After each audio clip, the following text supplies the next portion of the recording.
औज़ुबिल्लाहिमिनश्शैतानिर्रजीम बिस्मिल्लाहिर्रहमानिर्रहीम।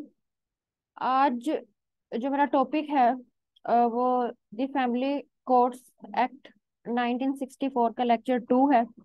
इससे पहले मैं अपना लेक्चर जो है वो अपलोड कर चुकी हूँ, जिसके अंदर मैंने डेफिनेशन से लेकर सेक्शन 8 तक जितने भी मामला डील किए जाते हैं उसको उसके अंदर बयान कर दिया है बड़े सिंपल वर्डिंग में, ताकि इस चीज का अंदाजा जो है वो वकील हजरात को भी हो सके और आम आवाम भी अगर सुन रही है और वो लीगल गाइडेंस हासिल करना चाहती है तो उन तक भी आवाज पहुंच चुके, ताकि उनको आइडिया हो जाए कि अगर कोर्ट्स में इस तरह के मामला चल रहे हैं तो क्या प्रोसीडिंग्स जो है वो हो सकती हैं।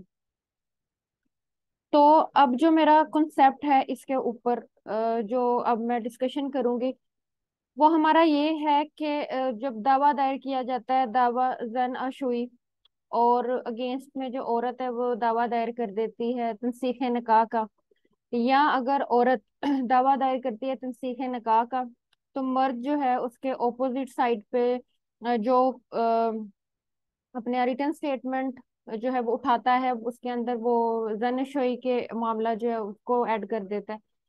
तो ये जो चीजें हैं ये कहाँ से हमें मिलती हैं, किसने कहा है कि अगर मर्द ज़नाशुई का जो है वो दावा करेगा तो इन रिटर्न स्टेटमेंट औरत जो है तंसीख निकाह की यानी कि डिसोल्यूशन ऑफ मैरिज की ग्राउंड्स उसके अंदर ऐड कर देगी। तो क्या चीज है, कौन सी चीज से डील करती है और क्या चीजें हैं। तो मेरा ये क्वेश्चन जो मैंने जिस तरह से बनाए हैं क्वेश्चन वाइज मैंने इस एक्ट को डील किया है कि इसके अंदर जोन जोन से मोटे मोटे इंपॉर्टेंट पॉइंट्स हैं वो क्वेश्चन वाइज पूछ लिए जाएं और उनको डील कर लिया जाए, ताकि इसको समझने में आसानी रहे। क्या मुद्दा अलय की तरफ से जन और शुई का नुक्ता उठाया जा सकता है इस सूरत में कि मुद्दई ने अगर तनसीखे निकाह या नानो नफका का दावा दायर किया हो। अब यहाँ पर जो मुद्दा अलय है वो मर्द है और जो मुद्दई है वो औरत है। अब मुद्दई जो कि औरत है उसने तनसीखे निकाह या नानो नफका का दावा जो है दायर किया है, तो इस सिलसिले में मर्द क्या ग्राउंड्स जो है उनको उठाएगा। ये चीज आती है, जी हाँ। जब औरत की तरफ से नानो नफका यानी कि मेंटेनेंस या तनसीखे निकाह का दावा दायर किया जाता है, तो फिर मर्द जब दावा का जवाब देता है साथ ही जाना शोई के नुकात भी मद्देनजर रखता है और उनको अंदर शामिल कर देता है। इस नुक्ता का जिक्र यानी कि इस बात का जिक्र दफा नंबर 9 की क्लास 1A में दर्ज है। इसी तरह अगर मर्द जन अशोई का दावा करता है तो औरत यानी कि मुद्दा अलैहा नानो नफका या तनसीख निकाह का दावा दायर कर देती है। जब औरत जवाब दावा दाखिल करवाती है तो ये तमाम एतराजात उसी जवाब दावा में उठा लेती है। इसके लिए अलहदा से किसी दावा का दायर करना जरूरी नहीं है। यानी अक्सर मर्द अगर दावा दायर करता है तो ज़नाशोई का, तो औरत जो जवाब दावा दाखिल करवाती है उसमें जो इतराजात वो उठाती है वो यही होते हैं कि नानो नफका पूरा नहीं करता या तनसीखे निकाह की यानी कि डिसोल्यूशन ऑफ मैरिज एक्ट 1939 के अंदर जो जो ग्राउंड्स बताई हुई हैं वो मोस्टली ऐड कर दी जाती हैं। तनसीखे निकाह की कोई और सूरत वाज़े कर दी जाती है और वो वजह बनती है ज़नाशोई के खिलाफ एतराज उठाने की। यानी कि फॉर एग्जाम्पल अगर मर्द है वो ज़नाशोई का दावा करता है कि ये जो इज़दवाजी मामला जो है वो मेरे पूरे नहीं करती, या जो मैरिटल मामला है उनको जो है वो पूरा नहीं करती, तो औरत बेसिकली यही क्लेम्स कर सकती है कि नानो नफका ये मेरा पूरा नहीं करता, या हक महर के मामला आ सकते हैं, या इनह्यूमन ट्रीटमेंट हो सकता है। तो वो मोस्टली ये ग्राउंड उठा के जो है वो अपने आप को डिफेंड करती है। इसी तरह से अगर औरत सीखे निकाह की बात करती है तो मर्द के पास जो नुक्ते जो पॉइंट्स रह जाते हैं वो यही कहता है कि जी शोई का जो है वो मामला पूरे नहीं करती। तो यहाँ पर मैं एक चीज बता दूं कि तलाक तो मर्द का इख्तियार है, जिस तरह के मैंने अपनी पहले भी वीडियोस जो है वो इसके ऊपर प्रॉपरली एक ऐड किए कि तलाक जो है वो किस तरह से दी जाती है और क्या उसका सारा तरीकेकार होता है, यूनियन काउंसिल के पास फिर पास करना, ये वो सारी चीजें। तो वो है तलाक। दूसरी सूरत में अगर औरत मर्द से अलैदगी चाहती है और मर्द तलाक नहीं देना चाहता तो औरत के पास जो चारा जो मौजूद होती है वो होती है खुला। दूसरी चीज जो होती है वो होती है जुडिशियल डिक्री। तो ये दो चीजें होती हैं जिसके लिहाज से वो मर्द से अलहदा हो जाती है। या फिर तीसरी सूरत ये होती है कि जब निकाहनामा लिखा जाता है तो उसके अंदर एक शिक होती है, तलाक तफवीज करने का इख्तियार। तो अगर मर्द ने उस टाइम औरत को तफवीज कर दिया था, यानी कि पार तो मर्द की है, अथॉरिटी मर्द की है, लेकिन उसने डेलीगेट कर दी थी औरत को, तो फिर औरत किसी भी टाइम उस चीज को यूज कर सकती है। अच्छा जी, अब उसके बाद नेक्स्ट क्वेश्चन जो है वो इससे मुतल्लक हमारा आता है कि ऐसे दस्तावेजात जिनको जवाब दावा के साथ लगाना जरूरी था मगर वो मुद्दा अलय के पास मौजूद ना हो, तो मुद्दा अलय क्या करेगा? मोस्ट इंपॉर्टेंट क्वेश्चन है। ऐसे दस्तावेजात कि वह ऐसी लिस्ट में शामिल करेगा जिनके बारे में अदालत को कहा जाएगा कि वो बाद में उनको पेश कर देगा। यानी कि he shall enter such documents in a list to be appended to the return statement. यानी कि वो अपनी रिटर्न स्टेटमेंट के साथ एक लिस्ट लगाएगा जिसके अंदर वो ये चीज बता देगा कि ये डॉक्यूमेंट्स फिलहाल मेरे पास मौजूद नहीं, लेकिन ये मैं आपके पास ले आऊंगा। या बाज दफा ये चीज होती है कि उन डॉक्यूमेंट से रिलेटेड फोटोकॉपीज मौजूद होती हैं, तो फिर वो अदालत में जमा करवा दी जाती हैं। जवाब दावा बिमा मुतल्लका दस्तावेजात किसको फराहम किए जाते हैं? जवाब दावा फहरिस्त गवाहान, फहरिस्त दस्तावेजात और तमाम मुतल्लका दस्तावेजात मुद्दई या उसके वकील को उसी दिन फराहम कर दिए जाते हैं जब वह मुद्दा अलैहिम को अदालत में जवाब दावा दाखिल करवाने के लिए बुलाया जाता है। यानी कि कहने का मकसद ये आता है कि जिस दिन उस पर्सन ने रिटर्न स्टेटमेंट जमा करवानी है, यानी कि मुद्दा अलैह ने, तो उसने अपना वो जो पूरी फाइल है ना, उसकी एक कॉपी दे देनी है मुद्दई को। या अगर मुद्दई थ्रू प्लीडर आया है तो प्लीडर को दे देगा, क्योंकि अब उन्होंने भी तो उस चीज का जवाब देना है या उसके ऊपर बहस का सिनेरियो सारा होगा, तो फैक्ट्स और फिगर्स पता होंगे कि दूसरी पार्टी ने क्या जवाब दिया, तो फिर ही वकील तैयार करेगा। अच्छा जी, अगर मुद्दा लय उसी तारीख में अदालत पर पेश ना हो तो फिर क्या सूरत हाल होगी? अब हम पीछे जो मेरा फर्स्ट लेक्चर है उसके अंदर मैंने ये चीज ऐड की कि प्रॉपरली प्रोसीडिंग्स का जो टाइम पीरियड बताया गया है हमारे इस एक्ट के तहत, वो 15 दिन का है। जब प्लेंट दायर हुई उसके 2 दिनों के अंदर अंदर, जो नेक्स्ट कमिंग डेज है, उसके अंदर जो है वो आपने समन भिजवा देना मुद्दई को। फिर उसके बाद 15 दिन तक जो है वो उसने जवाब दावा देना है।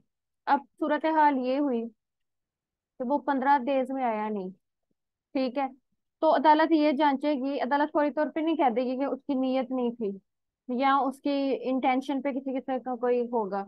सबसे पहले ये देखा जाएगा कि जो हमारी तरफ से सर्विसेज हुई, यानी कि जो समन की सर्विसेज हुई, आया कि वो ड्यूली सर्व थी, वो बिल्कुल परफेक्ट थी। और यही तरीका होता है कि जब आपने किसी चीज की एक्यूरेसी और किसी दूसरे की कैपेसिटी और परफॉर्मेंस को देखना हो, तो सबसे पहले जो आपकी तरफ से अदायगी हुई है किसी चीज की, उसको पहले जांचें कि क्या उसके अंदर तो कोई ऐसे फ्लॉज नहीं थे जिसकी वजह से किसी दूसरे तक कम्युनिकेशन ना हो सके, या उस तरीके से कम्युनिकेशन ना हो सके कि वो अपना जवाब ना दाखिल करवा सका हो।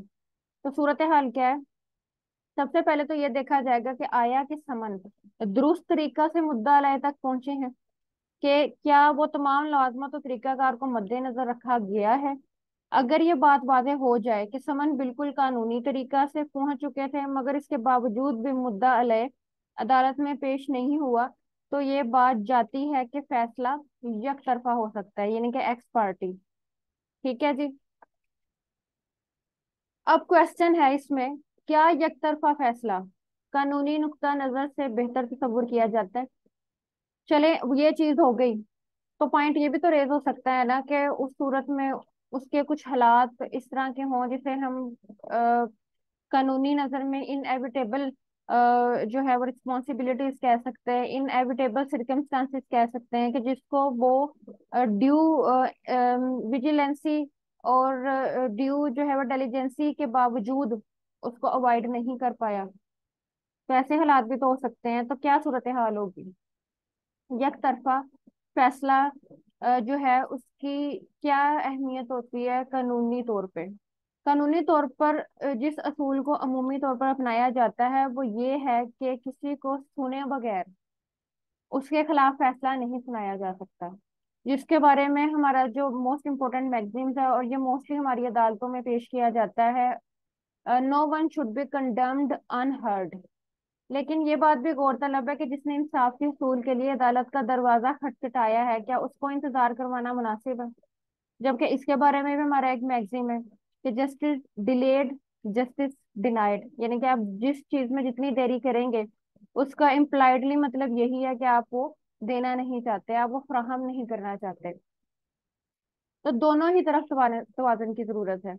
हाँ, अगर मुद्दा अलय अदालत में पेश होकर माकूल वजह बता दे और अदालत को मुतमईन कर दे तो फिर अदालत एक तरफा फैसला वो खुद खत्म कर देगी और फिर एक वो तारीख रखी जाएगी। तो दोनों फ्री कैन को सुना जाएगा, यानी कि नेक्स्ट हियरिंग रख ली जाएगी। तो फिर दोनों को सुना जाएगा और जो अदालत ने एक तरफा फैसला किया था उसको वो खुद ही डिसमिस कर देगी, उसको डिस्पोज ऑफ कर दिया जाएगा, क्योंकि एक पर्सन आया उसने आके वजह बता दी कि भाई मैं इस वजह से जो है वो जो हमारी मुतलका तारीख थी ये मुकर्ररा दिन था, अदालत में पेश नहीं हो सका। और यकीनी तौर पर अदालत को जब एग्री कर लेगा इस चीज पे तो अदालत जो है उसे जरूर उसकी बात सुनेगी, उसकी सुनवाई की जाएगी। अच्छा जी, नेक्स्ट क्वेश्चन। एक तरफा डिग्री का नोटिस मुद्दा लय को किस तरह भिजवाया जाएगा और उससे मुतलका दफा भी बयान करें। अब हमारे एक्ट में मोस्टली इस तरह से चीजें होती हैं कि जब नोट्स बनाए जाते हैं तो प्रोसीडिंग्स जो हैं उनको ऐसे ऐसे रखा जाता है जिस तरह से अदालत के अंदर प्रोसीडिंग्स चल रही होती हैं। लेकिन एक्ट में जब चीजें डील की जा रही होती हैं तो कोई दफा प्रोसीजर के मतलब बता रही होती है, फिर कोई उसे इनिशियल उससे पहले की चीज हो रही है वो अगले जो है वो एक्ट में मौजूद होती है, तो कंफ्यूजन सी क्रिएट हो जाती है। तो इसलिए मोस्टली जरूरी होता है कि आप एक रब्त के साथ ही उसके साथ चलें। अच्छा जी, एक तरफा डिग्री का नोटिस मुद्दा लय को किस तरह भिजवाया जाएगा और उससे मुतलका दफा भी बयान करें। एक तरफा डिग्री का नोटिस मुद्दा लय को भिजवाया जाएगा, उसका बयान दफा नंबर 6 में है। दर्ज झैल तरीकों से भिजवाया जाएगा और फैसला सादर होने के 3 दिन के अंदर अंदर एक तरफा डिग्री का नोटिस भिजवाया जाएगा, यानी कि जिस दिन एक तरफा डिग्री हो चुकी उसके बाद से 3 दिन के अंदर अंदर आपने ये जो नोटिस है ये इसको एक पोस्ट बना के आपने सेंड करवाना है डिफेंडेंट को कि भाई जाग जाओ, एक तरफा डिग्री जो है वो हो चुकी है। अगर अब भी तुम कुछ कहना चाहते हो या फौरी तौर पर एज हासिल करना चाहते हो कि गैर हाजिरी की वजह क्या थी, तो आओ जल्दी अदालत आओ और बताओ। तो वो तरीकेकार हमारा प्रोसेस सर्विस है, रजिस्टर्ड पोस्ट है। प्रोसेस सर्विस होती है प्यादा, यानी कि प्रोसेस सर्विस जो प्रोसेस चल रहा है जो अदालत की तरफ से प्यादा होता है उसको भिजवाया जाता है। उनकी बाकायदा तौर पर एक वर्दी है, जब आप अदालत में जाते हैं तो वहां पर वो लोग मौजूद होते हैं। रजिस्टर्ड पोस्ट और कोरियर सर्विस, तो ये हमारे कुछ तरीकेकार हैं, सेम उसी तरीके से मिलते जुलते हैं जिस तरह की समनिंग की जाती है, समन भिजवाया जाता है। रजिस्टर्ड पोस्ट होती है, कोरियर सर्विस होती है और ये सारी चीजें जो है वो यूज की जाती हैं। अच्छा जी, नेक्स्ट क्वेश्चन है, क्या फैमिली कोर्ट की तरफ से प्री ट्रायल किया जाता है? अगर किया जाता है तो मुतलका दफा नीज वजह बयान करें। प्री ट्रायल मीन ट्रायल से पहले। दफा नंबर प्री ट्रायल की जो इस एक्ट की है वो है दफा नंबर 10, यानी कि 10। जी हाँ, अदालत की तरफ से प्री ट्रायल रखा जाता है। कोर्ट केस की समाअत से कबल एक तारीख मुकर्रर कर देती है। उस मुकर्ररा तारीख में अगर दावा या जवाब दावा दाखिल करा दिया गया है तो फ्री कैन की तरफ से और जो दस्तावेजात दोनों फ्री कैन की तरफ से पेश किए गए हैं उन पर गौर व फिक्र किया जाता है। दोनों फ्री कैन के कौंसल जिन्हें वकला की बात सुनी जाती है। इस प्री ट्रायल का मकसद फ्री कैन को एक मौका देना भी होता है कि अगर चाहें तो सुलह कर लें। अगर सुलह ना हो सके तो फिर अदालत दोनों फ्री कैन के खिलाफात का जायजा लेती है और शहादतें रिकॉर्ड करने की तरफ कदम बढ़ाया जाता है। यानी कि कहने का मकसद ये आता है कि एक तो होता है ट्रायल, एक प्रॉपर तरीकेकार, उससे पहले प्री ट्रायल का कॉन्सेप्ट होता है और मोस्टली मोस्टली इसका मकसद ये होता है कि वकला हजरात जो हैं दोनों पार्टीज के, कोर्ट उनसे थोड़ा मशवरा करे और उनसे ये बात पूछे और कहे कि आप क्यों जो है वो थोड़ा इनको इस तरह से करें कि ये बात सुलह तक ही पहुंच जाए बजाय इसके कि अलहदगी हो। तो फिर भी क्योंकि कानूनी लोग शामिल हो जाते हैं अंदर और आप एक घरेलू मामले से एक सलाह मशवरे के प्लेटफॉर्म पे भी मौजूद है, ये प्लेटफॉर्म आपका सुलह भी करवा सकता है, सेटलमेंट भी करवा सकता है। ये प्लेटफॉर्म जो है आपकी अलैदगी भी करवा सकता है, क्योंकि आप खुद चाहते हैं। तो कानूनी लोग हैं, तो हो सकता है कोई ऐसी चीज सामने आ जाए, कोई मशवरा बेहतर हो के इस अलैदगी से बचा जा सके। तो फिर प्री ट्रायल किया जाता है। प्री ट्रायल का एक तो मकसद ये होगा कि फ्री कैन को सुलह के लिए वक्त मिल गया, हो सकता है कोई गुस्से का फैसला हो सकता है बाद में, इससे पहले कि सारे मामला हो जाए फिर अकल आए कि नहीं ही इस तरह से नहीं ऐसे किया जा सकता था, काश ऐसे हो जाता, ये वो सारी चीज। तो ऐसी कोई सूरत हाल हो। फिर इसके अलावा प्री ट्रायल की वजह ये होती है कि कागजात सबमिट हो चुके हैं, प्रूफ फाइल हो चुके हैं, ये वो अदालत खुद भी अपनी कन्वीनियंस के लिए कि एक बार देखे ये मामला सारा क्या है। तो बाद दफा पार्टियों को बुला लिया जाता है, बाद दफा सिर्फ वकील हजरात को बुला लिया जाता है। तो ये सूरत हाल होती है प्री ट्रायल की। मोटिव यही होता है कि ट्रायल से पहले फिर भी मतलब घर की बात घर में रह जाए तो क्या फर्क पड़ता है इस चीज से। तो अदालत भी एक दफा खासतौर पर फैमिली मैटर्स को जो है उस तरह से डील करती है। अब आप ये देख लें कि ये इतने अहम मामलात होते हैं कि इनको ऐसे डील नहीं किया जा सकता कि किसी ने कहा कि सजा दो तो सजा दे दी, तो किसी ने कहा ये कर दो तो अदालत कर दे। अदालत फिर भी कोशिश करती है कि घर की बात जो है वो अगर घर में रह जाए तो ज्यादा मुनासिब है। तनसीख निकाह और तनसीख निकाह बजरिया खुला में अदालती डिग्री किस तरह जारी की जाती है और दफा नंबर भी बयान करें। अब हमारे यहाँ पे दो है चीजें। जब मैं कह रही हूँ तनसीख निकाह, तो वो तनसीख निकाह से मुराद वो ग्राउंड्स हैं जो कि हमारी डिसोल्यूशन ऑफ मैरिज 1939 के एक्ट की ग्राउंड्स हैं, जिसमें इनह्यूमन ट्रीटमेंट है। मर्द जो है वो 2 साल तक मेंटेनेंस नहीं दे रहा, 7 साल तक वो नजर ही नहीं आ रहा, उसके कोई अता पता ही नहीं मिल रहा, इनह्यूमन ट्रीटमेंट करता है, इम्पोर्टेंट है, और कुछ इस तरह की चीजें उसकी आती हैं। ठीक है, या फिर वो सेकंड मैरिज करता है with the permission of his existing wife. तो ये सारी डिसोल्यूशन ऑफ मैरिज की काजीज हैं खुला के अलावा। दूसरी एक इकलौती आती है तनसीख निकाह की वजह खुला के लिहाज से कि औरत जो है वो चाहती है कि अलैदगी हो जाए। अच्छा जी, तो क्या इन दोनों में क्या मामला था, क्या डिफरेंसेस है कि जिस तनसीख निकाह और तनसीख निकाह बजरिया खुला में जब अदालत देख लेती है कि मुसालिहत नामुमकिन है, तो अदालत फौरी तौर पर तनसीख निकाह की डिग्री जारी कर देगी। और अगर तनसीखे नकाब बजरिया खुला हुआ है तो उस सूरत में औरत को कहा जाएगा कि 50% मेहर से दस्तबरदार हो जाए। तलाक की सूरत में तो उसको मेहर के साथ जाती है, लेकिन अगर 50% उसने मेहर से दस्तबरदार होना है खुला की शेप में, गैर मुअज्जल मेहर से। अगर मुअज्जल है तो 25% मेहर से दस्तबरदार हो जाएगी। अब हमारे कुछ कंसेप्ट हैं, और वो ये कहा जाता है कि जब औरत खुला मांगती है ना तो उसे सारा मेहर ही, अगर उसको उसको पेड कर दिया गया था तो वो उसने ना वापस करना है सारे का सारा। और अगर उसने उसको नहीं दिया गया तो अब उसका कैंसिल हो गया। ठीक है, अब नहीं उसे मिलना क्योंकि उसने खुला ले लिया। रीजन ये आती है कि पूरे का पूरा उसे ना तो उसे दस्तबरदार होना है, कानून हमारा कहता है कि 50%, और 50% अगर मेहर आपका गैर मुअज्जल है, और अगर मुअज्जल है तो 25% जो है आपने उस मेहर से दस्तबरदार होना है। ये हमारी क्लास जो है ये दफा नंबर 10 की क्लास 5 है। यानी कि जब आप सेक्शन 10 रीड आउट करेंगे उसकी 5वीं क्लास शिक नंबर 5 में ये मेहर का जो कॉन्सेप्ट है इसकी पूरी एक छानबीन करके परसेंटेजेस के लिहाज से बयान किया हुआ है कि खुला को आपने किस तरह से डील करना है। अच्छा जी, उसके बाद आता है फैमिली कोर्ट में शहादतें किस तरह से रिकॉर्ड होती हैं। नीज दफा का भी जिक्र करें। अब हमारा ये है कि शहादतें रिकॉर्ड करने का क्या तरीकाकार है और कौन सी दफा है जो इसको डील करती है। मुकर्ररा तारीख पर दोनों फ्रीकैन की तरफ से शहादतें रिकॉर्ड करवाई जाएंगी। अदालत शहादतों का मुआयना करेगी, उन गवाहान की शहादतों को रिकॉर्ड किया जाएगा और उनके बयानात को ऑडियो और वीडियो दोनों तरह से रिकॉर्ड किया जाएगा। ठीक हो गया। शहादतों की तलबी के लिए गवाहान को बुलवाने के लिए अदालत समन खुद से जारी नहीं करती। पहली चीज ये आती है, खुद से जारी नहीं करती, बल्कि फ्रीकैन अदालत से इल्तजा करते हैं कि फलां शख्स को शहादत के लिए बुलवाया जाना जरूरी है। जब इशू फ्रेम होते हैं उन 3 दिन के अंदर शहादतों को अदालत बुलवाती है। अब कहने का मकसद ये है कि शहादतें पहले जो आनी है वो तो आनी ही आनी है। जब इशू फ्रेम हो रहे होते हैं तो उन 3 दिन के अंदर अंदर शहादतों को अदालत बुलवाती है।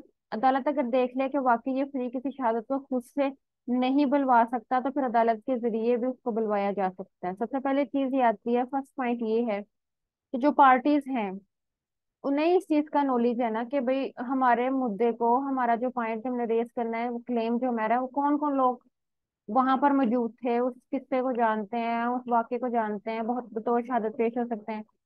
तो अदालत को तो इल्हाम नहीं होना, तो पार्टियां ही बताएंगी ना कि फलां बंदा था। और अगर उनके पास वो शख्स मौजूद नहीं है, उनके वहां तक अप्रोच नहीं है, या फिर फरीक में से कोई फरीक ये समझता है कि वो शख्स उसके कहने पे अब नहीं आएगा, क्योंकि बाद लोगों को चीजें पता होती हैं लेकिन वो अदालत के डर से ही नहीं आते कि भाई अब हमें अदालत में जाके पेश होना पड़ेगा, तो बड़ा हम उस चीज को कंसीडर करते हैं कि बड़ी अजीब चीज है ये। हालांकि वो तो इंसाफ की फराहमी के अंदर आप एक मदद फराहम कर रहे होते हैं कि आपको उस चीज का पता है। तो अगर किसी का हक है उसमें, या उसकी बेहतर सूरत हाल सामने आ सकती है आपकी शहादत से, तो वो मामला उसका जल्दी सॉर्ट आउट हो जाएगा। लेकिन खैर, लोगों के रवैये में जो है वो उस चीज के बारे में खौफ पाया जाता है कि जी हम अदालत में जाके पेश होंगे, हमें जी अदालत में बुला लिया गया। तो उसमें ये चीज होती है कि जिन लोगों को पता भी होता है फिर वो नहीं आते। तो अब वो फरीक क्या करे कि उसकी शहादत भी वो एक सॉलिड है, वो आ भी नहीं रही। फिर वो अदालत से रिक्वेस्ट करेगा कि काइंडली, वो बकायदा तौर पर अदालत को अप्रोच करेगा कि फलां शख्स को बुला दें, ये चीज उसके पास है। बाद में बहुत इंपॉर्टेंट डॉक्यूमेंट्स होते हैं जो कि किसी थर्ड पर्सन के पास होते हैं, वो पार्टी ऑफ द केस नहीं होती, लेकिन वो उससे मंगवाने होते हैं। फिर अदालत जो है वो उससे मंगवा कर देती है, और फिर वो शख्स आके अदालत में देता है, और फिर नेक्स्ट मामला जो है प्रोसीड होता है हक और बातिल की जांच में। तो ये होती है ये वाली चीज। अब उसमें से गवाही देने वाला अपने अल्फाज में गवाही देगा, ये नहीं कि उसे ये नहीं कहा जा सकता अगर वो एक पंजाबी टॉकिंग करने वाला शख्स है, एक अनपढ़ा था, मुझसे कहे नहीं नहीं हमारी ड्राफ्ट इंग्लिश में बोलो, तो वो आपको क्या शहादत देगा? वो कोई किसी किस्म की कोई शहादत आपको नहीं दे सकता। कहने का मकसद ये है कि उसने अपनी लैंग्वेज में ही जो वो कन्वे करना चाह रहा है, उसने उसी में डील करना है।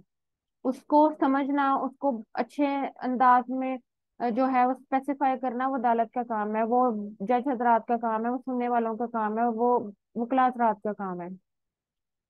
तो वो अपनी इस तरह से देगा। हाँ, लेकिन वो भी कोशिश करेगा कि थोड़ा उसकी, जब शहादतें दी जाती हैं तो वकील हजरात बड़ी तैयारी करवाते हैं, तो वो उसे बताते हैं किस तरह से तुमने जो है वो बात करनी है। तो एक लिहाज से उसकी अदालत में पेश करने से पहले काफी प्रेपरेशन करवा देते हैं वकील हजरात। तो ऐसी बात नहीं है। बहरहाल कोशिश यही की जाएगी कि वो जो उसका नॉर्मल कोर्स ऑफ डीलिंग है रिगार्डिंग जो है वो टॉकिंग, तो वही वो लैंग्वेज डील करेगा। गवाही देने के बाद अदालत दोनों फ्री कैन के वकीला को मौका देती है किस चीज का, क्रॉस एग्जामिनेशन, जिसे हम जिरा कहते हैं, जिरा कर ले। फिर री एग्जामिनेशन, अगर किसी मामले में कोई नई बात आई है वो री एग्जामिनेशन में चली जाती है। चीफ एग्जामिनेशन सबसे पहले होता है, फिर क्रॉस होता है, और फिर री एग्जामिनेशन होता है। तो ये 3 मरहले होते हैं, मगर ऐसे सवालात नहीं पूछे जा सकते जो स्कैंडुलस या इस तरह के हों जिनका मकसद किसी को डिफेम करना, डिबेस करना, या उसके किरदार पर कोई ना कोई कीचड़ उठाने की कोशिश की जाए पर्सनल होके। तो ये चीजें जो है वो नहीं करनी है। तो ये गवाही देते हुए इन चीजों को आपने मद्देनजर रखना है। अच्छा जी, इसके अलावा क्वेश्चन है कि क्या फैमिली कोर्ट जो है वो कोई सवाल उठा सकती है, यानी कि फैमिली कोर्ट अगर ये पॉसिबल समझती है कि भाई मुझे इस मुद्दे पे एक पॉइंट उठाना है, क्योंकि वो सारी प्रोसीडिंग्स जो है वो अदालत के सामने हो रही है, अदालत जो है परफेक्टली क्रॉस एग्जामिनेशन सारी चीजें सुन रही है, अदालत समझती है मैं भी कुछ पूछूं इस पूरे सिनेरियो में, उनके भी जज साहब के भी माइंड में कोई बात आई है। द कोर्ट में also put any question to any witness for the purpose of elucidation of any point. Elucidation का मतलब होता है किसी चीज को परखना, वाजे करना, और उसका हतमी किसी चीज तक पहुंचने के लिए। तो वो किसी भी चीज को करने के लिए इस तरह से कि उसके हतमी नताज तक पहुंच सके, उसके नुक्ता तक पहुंच सके, वो अदालत जो है वो भी शहादत से क्वेश्चन कर सकती है। अच्छा जी, अब हमारा है नेक्स्ट क्वेश्चन। क्या फैमिली कोर्ट बयान हल्फी के जरिए से शहादत रिकॉर्ड करने का कह सकती है? जी हाँ, अदालत बयान हल्फी के जरिए भी शहादत रिकॉर्ड करवाने का कह सकते हैं। नॉर्मली नॉर्मली बयान हल्फी के लिहाज से शहादतें जो है वो दी जाती हैं। आप सूट में देखें तो बयान हल्फी होता है, उसमें लिखा होता है कि मैं जो है वो हल्फन बयान करता हूँ, तो वो चीज लिखी होती है, वो तकरीबन ऑलमोस्ट यानी हल्फी का कॉन्सेप्ट ही उसमें ऐड किया जाता है। क्या फैमिली अदालत किसी गवाह से खुद भी कुछ पूछ सकती है? ऑलरेडी इसमें था। हाँ जी हाँ, अदालत किसी नुक्ता को वाज़ेह करने के लिए खुद से भी कोई सवाल उठा सकती है। ये चीज बयान हुई है दफा नंबर 11 की क्लॉज 4 में। मोस्ट इंपोर्टेंट चीज, कोर्ट में raise question for elucidation of point. Elucidation का कॉन्सेप्ट है, और एलुसिडेशन ऑफ पॉइंट ये हमारी लॉ की लैंग्वेज है, और इसको इसी तरह से रखा जाए तो ज्यादा मुनासिब है। तो ये हमारा दफा नंबर जो हमारा बनता है, सेक्शन वो 11 है, उसकी जो क्लास है वो 4 है, एक बार और माइंड में रख लें। इसमें बड़ा टिपिकल पॉइंट है कि अदालत भी कुछ पूछ सकती है during cross examination. Family court के तमाम ट्रायल का हतमी और इख्तितामी नुक्ता क्या है, इसका जिक्र किस दफा में है? यानी कि जब हम कहते हैं कि हमारे पास एक कंक्लूजन आया है किसी चीज का, तो उसका क्या सिनेरियो है, किधर वो मिलता है, उसमें क्या चीज शामिल है, इसका जिक्र दफा नंबर 12 में है, यानी कि 12 में है। दोनों फ्रीकैन की तरफ से जब गवाहान की जिरा और इसके तमाम मराहिल मुकम्मल हो जाते हैं, उसके बाद भी अदालत 15 दिन का वक्त देती है कि शायद फ्रीकैन अगर ये 15 दिन में भी कुछ ना बन सके, के मुसालहत की तरफ आए। फिर दोबारा कंप्रोमाइज रिकंसिलिएशन अगेन, शहादतें देने के बावजूद भी 15 दिन। कंक्लूजन, अब क्योंकि मामला चला जाना है कि अगर तनसीखे निकाह की डिग्री है तो निकाह खत्म हो जाना है, ठीक है, तो वो ट्रायल से पहले एक मौका दिया, अब शहादतें रिकॉर्ड करने के बाद, वो मरहला कंप्लीट करने के बाद फिर एक बार 15 दिन का दिया जा रहा है कि अभी भी सोच लें। तो कंप्रोमाइज या रिकंसिलिएशन का कोई कंसेप्ट हो सके, या उसके बारे में कोई पेशकदमी हो सके, और अगर ये 15 दिन इसके लिए दिए जाते हैं, ठीक है, ये होता है आफ्टर रिकॉर्डिंग ऑफ एविडेंसेस, उसके बाद 15 दिन दिए जाते हैं, और उसमें भी कुछ ना बन सके, तो फिर फैसला सुनाने की तरफ जो अदालत है वो पेशकदमी करती है। यानी कि इतना अरसा में अब हमारी ये चीज आ जाती है।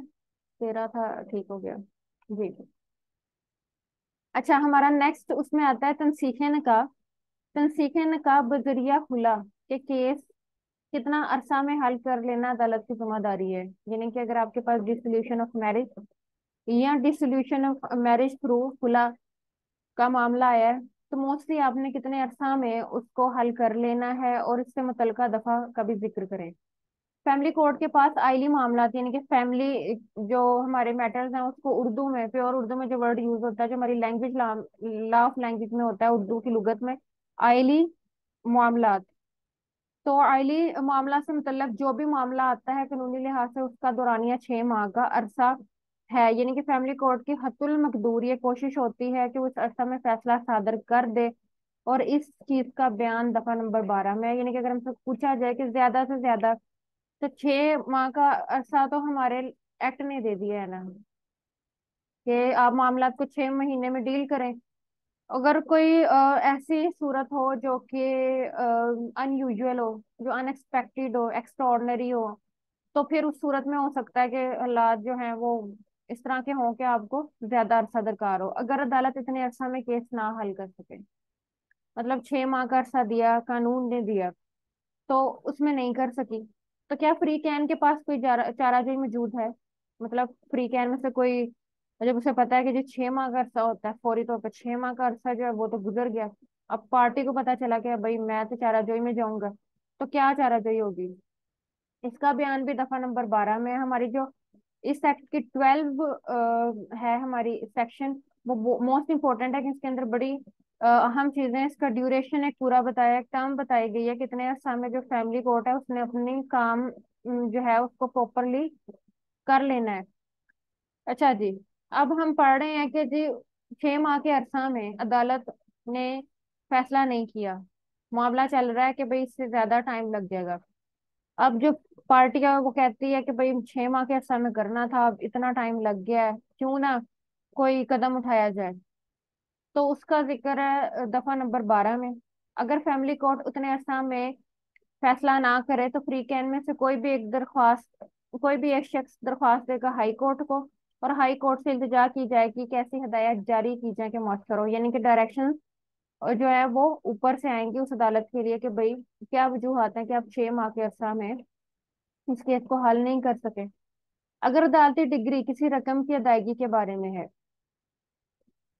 यानी कि डेक्रेटल अमाउंट का एक कॉन्सेप्ट है जो हमारे यहाँ यूज होता है लॉ में, कि डिग्री के लिहाज से जो आयद कर दी जाती है रकम, ठीक है, जो कि डिग्री होल्डर को जजमेंट डेटर ने देनी है, तो वो किस तरह से ली जाएगी, उसका दुरानिया क्या होगा, उसका तरीकाकार क्या होगा, उसे कहते हैं डेक्रेटल अमाउंट। तो सवाल है कि अगर अदालती डिग्री किसी रकम की अदायगी के बारे में है तो इसको अदा करने का तरीकाकार क्या है, इस दफा में इसका जिक्र कहाँ है, और अगर अदालती डिग्री की रकम मखसूस वक्त में अदा नहीं की जाती तो फिर क्या होगा। अगर अदालती डिग्री की रकम की अदायगी के अगर अदालती डिग्री रकम की अदायगी के बारे में है जिसको हम डेक्रेटल अमाउंट कहते हैं, तो इसके लिए जो अदालत ने दिन दिए हैं वो 1 महीना, यानी कि 30 दिन का टाइम आपके पास होता है रकम अदा करने के लिए। यानी कि इतना अरसा में रकम डिग्री होल्डर को अदा कर देनी चाहिए। यानी कि 30 दिन के अंदर अंदर जो शख्स केस हार गया है उसने जीतने वालों को, अमूमी अल्फाज में बता रही हूँ, कि भाई वो आपकी जो अमाउंट बनी है बेहतर है 1 महीने में अदा कर दें। बसूरत दीगर बसूरत दीगर अदालत लैंड रेवेन्यू की वाजिबात की शक्ल में निकलवा लेती है। गवर्नमेंट के मामला है, गवर्नमेंट जाने, और डिग्री होल्डर्स को फराहम कर दिए जाते हैं तो वो लैंड रेवेन्यू की शेप में डाल देगी, ठीक है, तो वो आपको पे करने पड़ने ही है। वरना वो अटैचमेंट ऑफ प्रॉपर्टी और बाकी मामला तक आ जाती है, वो फिर अदालत को रिकवर करवाना बहुत अच्छे तरीके से आता है। जब आप कहते हैं ना मेरे पास नहीं है, पैसे मेरे पास नहीं है, तो अदालत आपको थोड़ा टाइम और दे देती है कि चलें अब, फिर आप कहते हैं मेरे पास भी नहीं है, फिर वो अदालत और किसान भी कुछ शुरू कर देती है कि किधर किधर आपकी प्रॉपर्टीज हैं, कितना कितना बैंक बैलेंस है, वो उसके लिए निकलवाना मुश्किल नहीं होता। क्यों? क्योंकि आपके शनाख्ती कार्ड के जरिए से आपकी ट्रांजैक्शन सारी चीजें गवर्नमेंट के पास तो हैं ही, और अदालत के लिए मुश्किल नहीं है मंगवाना। अच्छा जी, उसके बाद अदालत रकम की अदायगी का तरीकाकार तय कर सकती है, ये नहीं कि यकमुश्त, और अगर चाहे तो किस्तों में भी रकम की अदायगी कह सकती है। अब बात ये आती है कि एक पर्सन है जो क्या कहता है मेरे पास नहीं है, अदालत कहेगी ठीक है, इतनी अमाउंट है, यकमुश्त ना दो, इंस्टॉलमेंट्स में दे दो, यानी कि इतना मुनासिब है, बेहतर है कि उसने फौरी तौर पर आप पे बोझ नहीं डाल दिया। लेकिन अगर आपका ये कहना है कि मेरे पास है ही नहीं, तो वो आपको मुश्किल में डाल सकता है। आपके पास फिल वक्त यकमुश्त अदा करने की कैपेसिटी नहीं है, आप रिलीफ तलब कर लें कि भाई मैं ठीक है जरूर दूंगा लेकिन मैं ऐसे ऐसे करके दूंगा। अदालत कहेगी ठीक है। अच्छा जी, फैमिली कोर्ट्स के फैसला के खिलाफ अपील का तरीकाकार नीज दफा बयान करें। अब हमारा कंसेप्ट ये है कि हमारे फैमिली कोर्ट्स ने जो फैसला आजाद किए उसके खिलाफ अपील कहाँ हो सकती है। इसका बयान दफा नंबर 14 में है। जब फैमिली कोर्ट का फैसला डिस्ट्रिक्ट जज, एडिशनल डिस्ट्रिक्ट जज दें तो इनके फैसलों के खिलाफ अपील का प्लेटफॉर्म हाई कोर्ट है। लेकिन बाकी मामला जिनमें सिविल जज या सीनियर सिविल जज या मुतल्लिका जजों के फैसला जात हों तो फिर इसकी अपील अदालत डिस्ट्रिक्ट कोर्ट है। यानी कि अगर तो फैसला डिस्ट्रिक्ट कोर्ट का था कि एडिशनल डिस्ट्रिक्ट जज की तरफ से था तो आप हाई कोर्ट को अप्रोच करेंगे। लेकिन अगर सिविल कोर्ट्स का था, सीनियर सिविल जज या इस तरह के मामला थे, तो डिस्ट्रिक्ट कोर्ट जो है अपील के लिए उससे अप्रोच किया जाएगा। ऐसे मामला के बारे में बयान करें कि जिन मामलात में अपील नहीं हो सकती, नीज दफा का भी जिक्र करें। अब ऐसे मामला का जिक्र दफा नंबर 14, जिस तरह के हमारी जो दफा नंबर 14 है वो है ही अपील के बारे में, हमें अपील के बारे में बता रही है। अपील के बारे में बताते हुए नीज उसकी और क्लॉजेज हैं जिसके अंदर वो ये भी बता रही है कि किस मामले में अपील होगी, किस मामले में अपील नहीं होगी।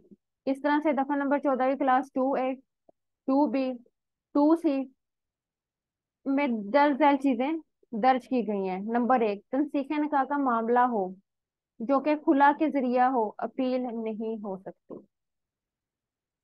ऐसे मामला जिनमें जहेज की कदर 10,000 हो, यानी कि 10,000 का जैसे जहेज था, उसके खिलाफ आप अपील कर रहे हैं, नहीं हो सकती अपील।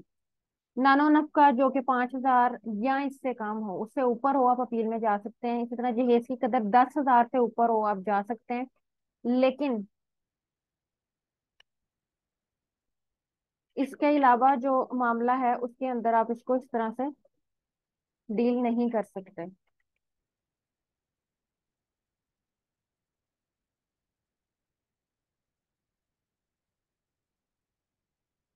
तो ये हमारा कॉन्सेप्ट था अपील का। अपील में हमने बता दिया कि किन किन चीजों में अपील हो सकता है, किन किन में नहीं हो सकती। नेक्स्ट हमारा क्वेश्चन है कि अगर तनसीख निकाह की डिग्री या केस, यानी कि खुला का केस है, उसके अलावा मामला डिसोल्यूशन ऑफ मैरिज एक्ट के लिहाज से आए हों, तो क्या इन दफात में, इन मामलात में अपील हो सकती है? जी हाँ, फिर अपील हो सकती है। इसका बयान दफा नंबर 14 की क्लॉज ए में है, जहां एक्सेप्ट का लफ्ज इस्तेमाल करके बयान किया गया है कि जहां खुला की ग्राउंड्स पर अपील नहीं हो सकती, वहां ही अगर वजूहत दीगर हैं तो फिर अपील हो सकेगी। यानी कि अगर आपकी डिसोल्यूशन ऑफ मैरिज खुला के जरिया से है, फिर तो अपील नहीं होगी।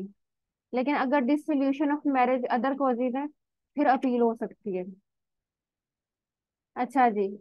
उसके बाद हमारा आता है फैमिली कोर्ट गवाहान को बुलवाती है और इस दौरान किन इख्तियारात का इस्तेमाल करती है। अब गवाहान को बुलाना नॉर्मली हमने कर लिया कि जी तरीका है, नहीं बताना कि हमारा ये गवाह है, ठीक है, फलां ने बताना हमारा ये गवाह है, लेकिन अदालत को तो कुछ इल्हाम नहीं होना।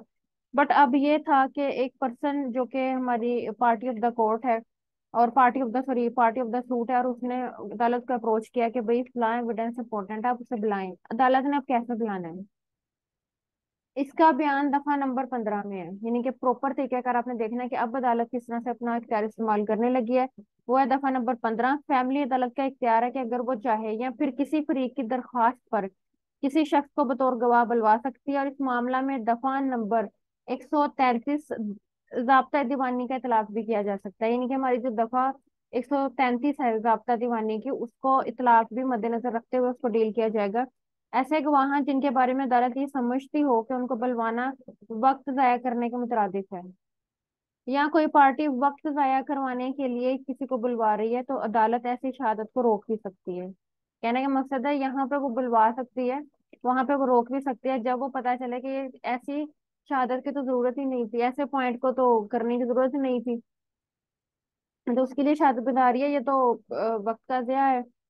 और दूसरी सूरत में महकमा जारी करती है कि बगैर वक्त जाया किए अदालत में पेश हो। अच्छा जी। उसके बाद आता है क्या कानून, कानून शहादत की दिफात मोस्ट इम्पोर्टेंट, बहुत ज्यादा इंपॉर्टेंट ये क्वेश्चन है कि क्या कानून शहादत की दिफात और ज़ाब्ता दीवानी फैमिली कोर्ट में इस्तेमाल होते हैं, नीज दफा का भी बयान करें। कानून शहादत ऑर्डर और ज़ाब्ता दीवानी की दिफात फैमिली कोर्ट में काबिल इस्तेमाल नहीं है।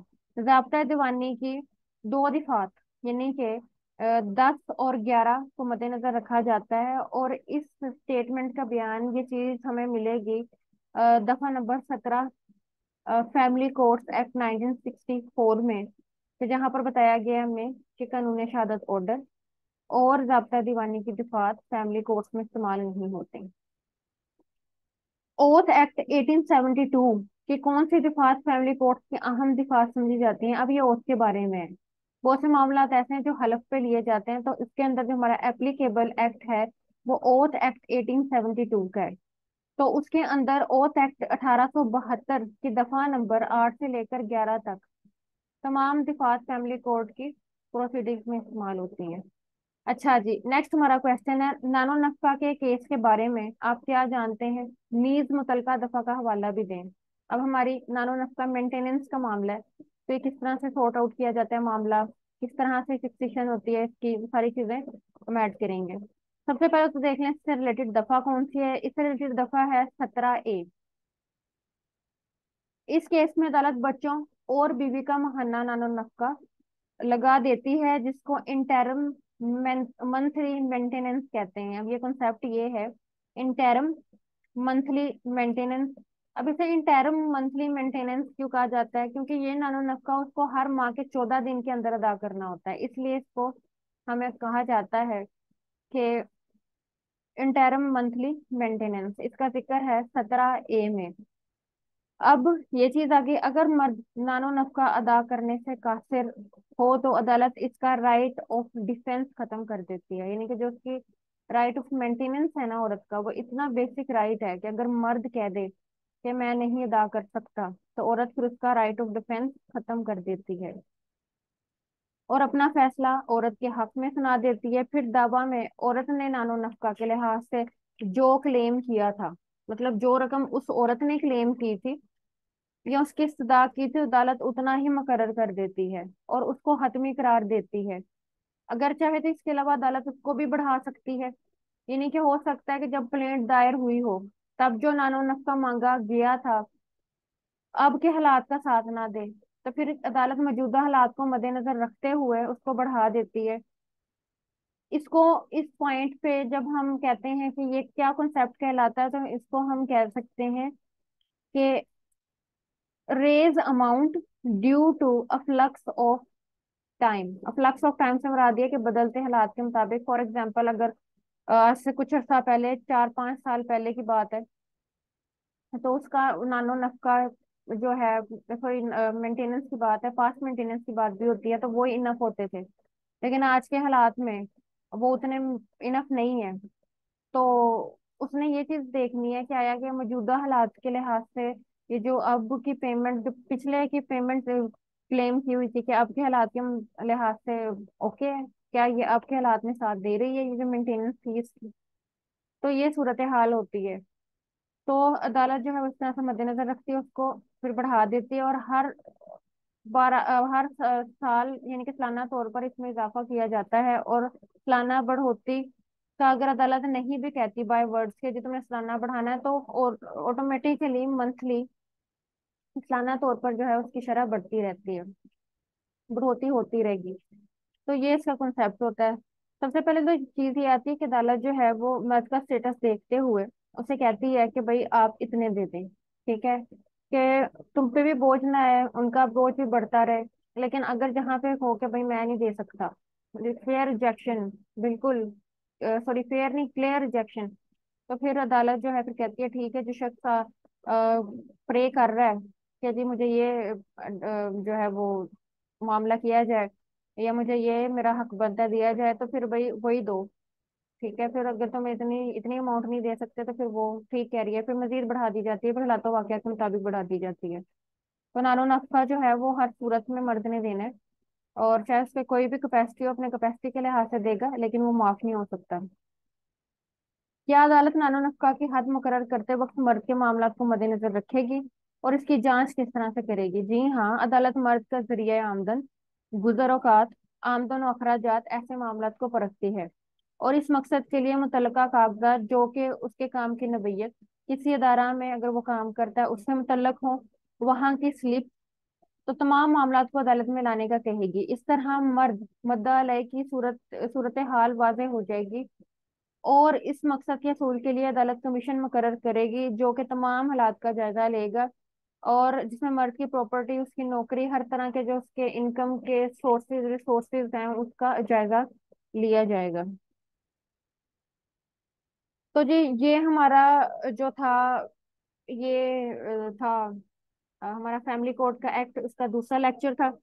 इसमें होपफुली ये चीज़ आपको कई चीजें इसमें समझ आई होगी माशाल्लाह, और अल्हम्दुलिल्लाह मैं ये चीज कहूंगी मैंने कई पॉइंट्स इसके अंदर जो है वो सम अप किए हैं, उसको ऐड करने की कोशिश की इन सिंपल लैंग्वेज। तो मेरा थर्ड लेक्चर आएगा जिसमें इंशाल्लाह ये हमारा जो एक्ट है ये कंप्लीट हो जाएगा। 3 लेक्चर्स को सुनने के बाद कोई स्टूडेंट हो, कोई पर्सन हो, वो अपना फैमिली कोर्स एक्ट 1964 जो है रीड आउट करना चाहेगा, तो उसे जो है वो ऑलरेडी सारे कॉन्सेप्ट जो है वो क्लियर होंगे और फिर उसे बेयर एक्ट रीडिंग में काफी आसानी होगी। तो अस्सलाम वालेकुम रहमतुल्लाहि व बरकातहू।